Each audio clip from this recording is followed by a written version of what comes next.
Ian David Karslake Watkins was born on July 30th, 1977, in Merthyr Tydfil, Wales, and raised in the nearby town of Pontypridd, where his fascination with music began early. A bright student, he attended Hawthorn High School and later earned a first-class honors degree in graphic design from the University of Wales, Newport. However, music, not design, would define his life and ultimately destroy it. He was particularly drawn to American rock and metal bands, often crediting Faith No More as one of his greatest influences. His passion for the genre would lead him into the heart of the British rock scene, where he achieved fame as the lead singer of Lostprophets before his life spiraled into darkness.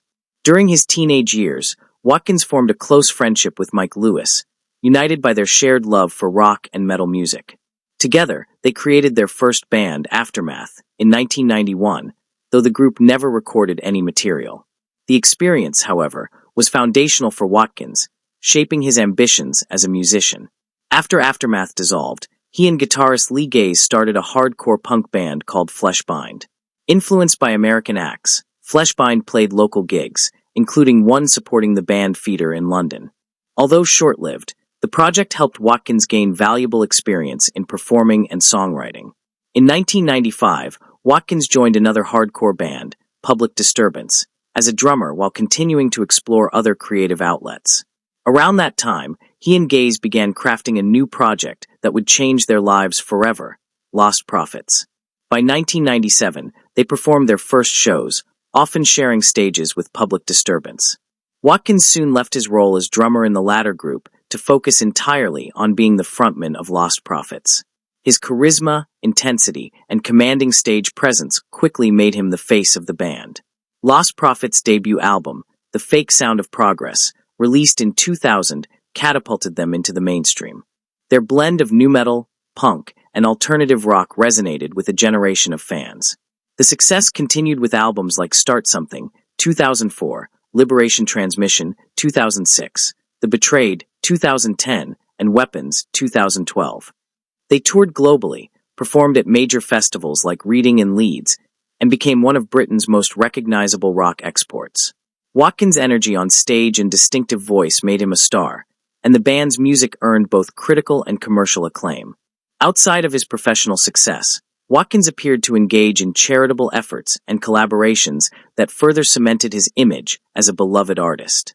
In 2006, he accepted awards at the Welsh Pop Factory ceremony, proudly calling his band the best band in the best country in the world. 2 years later, motivated by his mother's kidney transplant, he helped organize a New Year's Eve benefit concert for the Kidney Wales Foundation.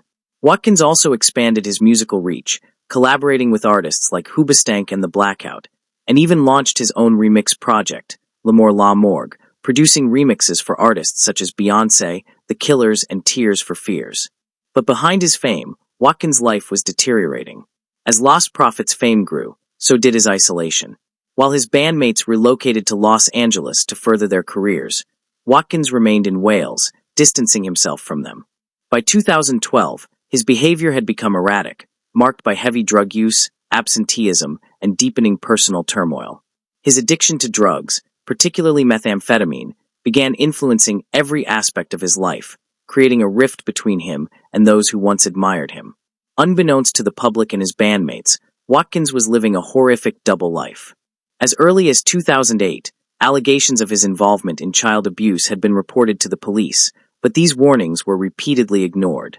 His ex-girlfriend, Joanne Jadzelix, and several others alerted South Wales police multiple times between 2008 and 2011 about Watkins' disturbing behavior and possession of explicit material involving minors.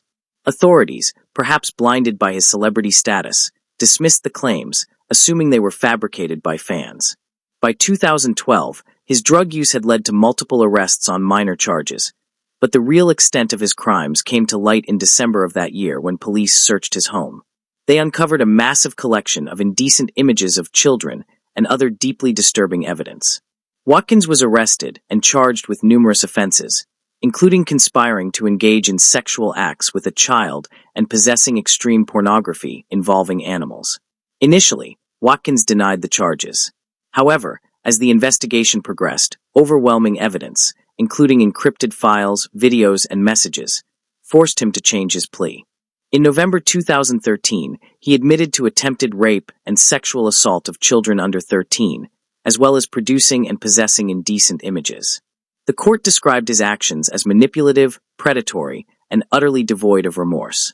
On December 18, 2013, the Cardiff Crown Court sentenced him to 29 years in prison, followed by 6 years of supervision upon release. The judge condemned his acts as plunging into new depths of depravity. His co-defendants, 2 women who were mothers of his victims, received sentences of 14 and 17 years. The revelations shocked the world and destroyed Lostprophets' legacy overnight. The band immediately disbanded, and the remaining members expressed disgust and heartbreak over Watkins' crimes. They later regrouped under a new name, No Devotion, vowing to continue their passion for music without the stain of their former frontman's actions. Even behind bars, Watkins continued to draw controversy. In 2018, he was caught with a mobile phone he had used to communicate with fans outside the prison. He claimed he was coerced into hiding the device for other inmates, but the court found him guilty and added 10 months to his sentence. Reports surfaced that he had paid prison gangs for access to the phone, continuing to manipulate others from behind bars. Public outrage only intensified when investigations revealed that police had ignored multiple reports that could have stopped him years earlier. A 2016 inquiry by the Independent Police Complaints Commission found that South Wales police failed to act on repeated warnings between 2008 and 2012. Their negligence, driven in part by fear of media attention, allowed Watkins to offend far longer than he should have. His time in prison was marked by constant danger. In August 2023, Watkins was attacked and taken hostage by inmates at Wakefield Prison.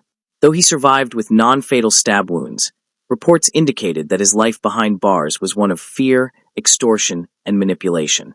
He reportedly paid other prisoners for protection, relying on outside contacts to maintain his influence and safety. 2 years later, on October 11, 2025, at the age of 48, Watkins was found dead after another violent attack in prison. West Yorkshire police confirmed that 2 men, aged 25 and 43, were arrested on suspicion of his murder. His death brought a brutal end to one of the most shocking and disturbing stories in British music history. In the aftermath, his legacy was left in ruins. Once a celebrated rock star, he became a symbol of betrayal and moral corruption. For his victims and their families, his death marked the end of a long and painful saga. For fans who once admired him, it served as a haunting reminder that fame can mask the darkest of evils. Watkins' music, once played on stages around the world, now remains overshadowed by his crimes. Albums like The Fake Sound of Progress, Start Something, Liberation Transmission, The Betrayed, and Weapons once defined a generation, but are now footnotes to a legacy of disgrace. The story of Ian Watkins stands as a tragic warning of how fame, addiction, and unchecked depravity can destroy not only a career but countless lives. From the heights of musical success to the depths of infamy, Watkins' fall remains one of the most devastating collapses in modern music history. Thanks for watching. Please subscribe.